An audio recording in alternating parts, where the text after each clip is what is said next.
মানুষকে বোঝাচ্ছে আকীদা খারাপ, অমুকের আকীদা খারাপ, তমুকের আকীদা খারাপ। তোমার আকীদা যদি অতই ভালো হতো, তুমি নবীর তরিকায় দিন কায়েমের কাজ না করে তোমার মৃত্যু হবে মুনাফিকের মৃত্যু। আজকে ভালো করে শোনেন, সহিহ মুসলিম 1271 নম্বর হাদিস। ইসলামকে শুধুমাত্র ঢুকায় দিয়েছে নামাজের ভিতরে। কিভাবে? হাত কোথায় বাঁধবো? ফরজ নামাজের পর দোয়া করব কি করব না? আমিন জোরে না আস্তে? দল্লিন না জল্লিন? বুকে হাত না নাভিতে হাত? পা কতটুকু ফাঁক করে দাঁড়াবো? আমিন জোরে না আস্তে? গোটা দুনিয়ায় পাপাচার, দেশ চলে গেল রসাতলে, এই নিয়ে কোনো ভাবনা নাই। গোটা ইসলামকে ঢুকে দিয়েছে শুধু নামাজের ভিতরে। হাত বাঁধা নিয়ে গন্ডগোল করেন, বলেন তো যার হাত নাই সে কি নামাজ পড়বে না? তো কিসের গন্ডগোল? আমিন জোরে বললেও আমিন, আসতে বললেও আমিন। নুরুল আমিন তো বলেন না, কেউ বলেন যে নুরুল আমিন? তো বলেন না, তো আমিনই তো বলেন। কিসের গন্ডগোল এত? তার মানে এগুলো নিয়ে ফিতনা সৃষ্টি করে মুসলিম উম্মার মধ্যে একটা ঝামেলা তৈরি করে মানুষকে বোঝাচ্ছে আকীদা খারাপ, অমুকের আকীদা খারাপ, তমুকের আকীদা খারাপ। তোমার আকীদা যদি অতই ভালো হতো, তুমি নবীর তরিকায় দিন কায়েমের কাজ না করে তোমার মৃত্যু হবে মুনাফিকের মৃত্যু। আজকে ভালো করে শোনেন, সহিহ মুসলিম 1271 নম্বর হাদিস। হযরত আবী হুরায়রা রাদিয়াল্লাহু তাআলা আনহু قال قال رسول الله صلى الله عليه وسلم من مات ولم يغزو ولم يحدث به نفسه مات على شعبة من النفاق। যে লোকটা মরে গেল অথচ আল্লাহর জমিনে আল্লাহর দিন কায়েমের কাজ করে নাই, মনে প্রাণে চায়ও নাই কোরআনের সমাজ চালু হোক, ওই লোকটার মৃত্যু হবে মুনাফিকের মৃত্যু। এগুলো আপনি করলেন না, আপনার মরণ হবে মুনাফিকের মওত। আপনি হাত বাঁধা আর আমিন জোরে বলা আসতে বলা নিয়ে গন্ডগোল করে মুসলিম উম্মার মধ্যে ফাটল সৃষ্টি করে আল্লাহর দিন কায়েমের কর্মীদের আকীদা খারাপ বলে ফতোয়া দিয়া মানুষকে বিভ্রান্ত করার কারণে আল্লাহর আদালতে অবশ্যই আপনাকে ছাড়া হবে না। ওখানে আল্লাহর আদালতে আপনার বিরুদ্ধে মামলা দিয়ে বলা হবে, আল্লাহ এই লোকটা ফিতনা ছড়াইছে কিন্তু দিন কায়েমের কাজ করে নাই,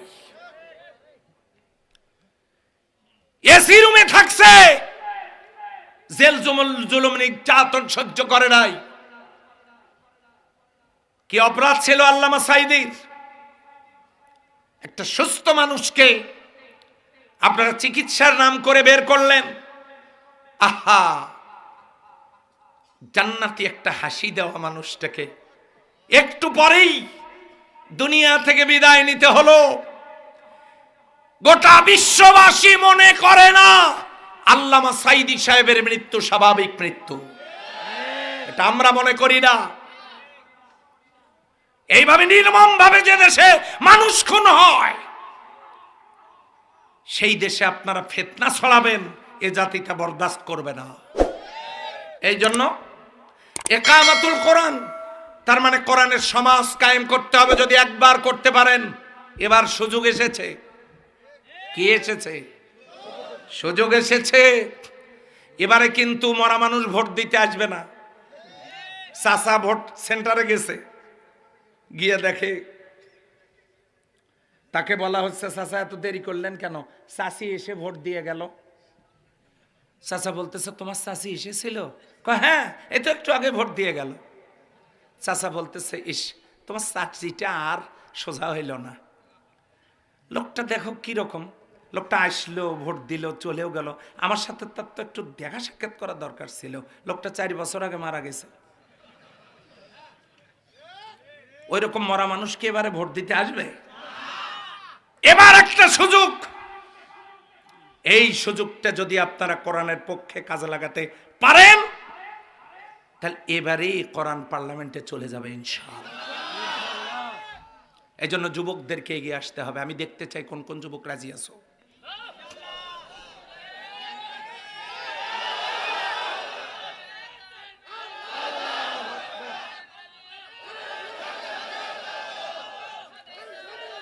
আলহামদুলিল্লাহ, কারো সিঙ্গারা মার্কা কর্মী হওয়ার দরকার নাই।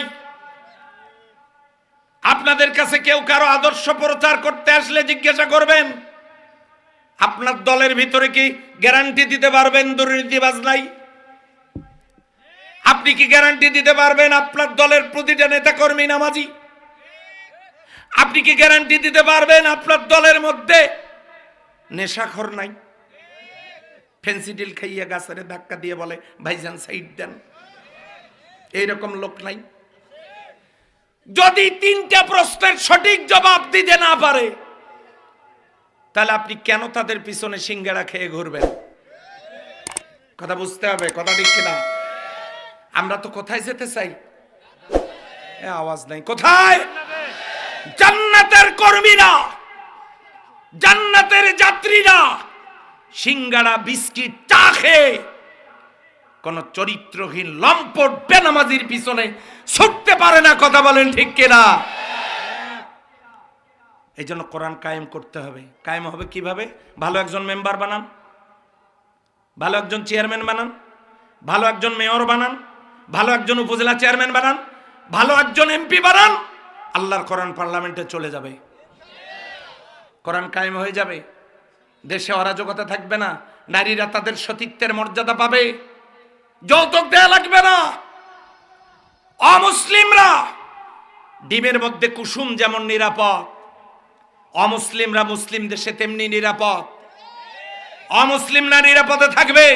কিছুদিন আগে আমাদের বিরুদ্ধে প্রচার চালানো হয়েছিল, হুজুরেরা যদি পাওয়ার পায় তাহলে হিন্দুরা দেশে থাকতে পারবে না। কিন্তু এবারে হিন্দুরা বলেছে, মিডিয়া তার সাক্ষী, তারা বলেছে যে অতীতের সমস্ত রেকর্ড ভঙ্গ করে সবচাইতে আনন্দমুখর পরিবেশে এবারে আমরা শারদীয় দুর্গাপূজা উদযাপন করেছি। মুসলিমরা রাত জেগে জেগে তাদের পূজা মণ্ডপ পাহারা দিয়েছে, তাদের গ্রামের নিরাপত্তা দান করেছে। অথচ আমাদের বিরুদ্ধে অপপ্রচার চালানো হয়। ইসলাম যদি কায়েম হয়, সূর্যের আলো হিন্দু বৌদ্ধ খ্রিস্টান মুসলিম নারী পুরুষ নির্বিশেষে সবাইকে আলো দেয়, তাপ দেয়। আল্লাহর দেওয়া অক্সিজেন সবাই পায়, হিন্দু বৌদ্ধ খ্রিস্টান মুসলিম নারী পুরুষ আবাল বৃদ্ধ বনিতা সবাই পায়। আল্লাহর দেয়া নিয়ামত সবাই পায়। আল্লাহর রহমতের বৃষ্টি সবার জমিনের উপরে ঝরে পড়ে। সেই আল্লাহর নাজিল করা কোরআন কারোর জন্য উপকার ছাড়া ক্ষতি হবে না। কথা বলেন ঠিক কিনা? এই কোরআনের সমাজ কায়েম করতে গেলে প্রয়োজন যদি হয় জান দেওয়ার, মাল দেওয়ার, জীবন দেওয়ার, রক্ত দেওয়ার, নিয়ামতপুরে কাউকে কি খুঁজে পাবো? কারা কারা রাজি আছেন হাত তুলে দেখা দেয়।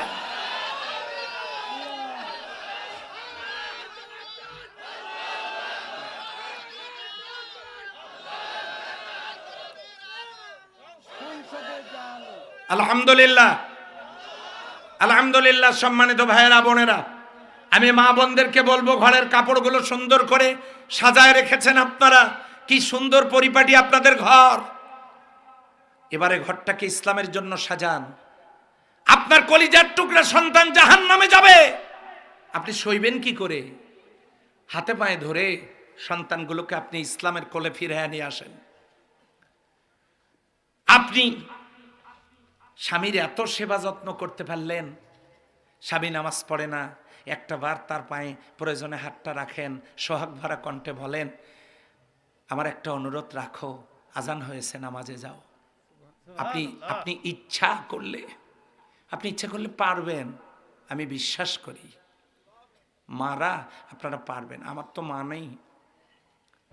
এখানে যারা আছেন আমার মাদের মতো যারা, তাদেরকে বলছি, বোনদের মতো যারা, তাদেরকে বলছি, আপনারা পারবেন চেষ্টা করলে।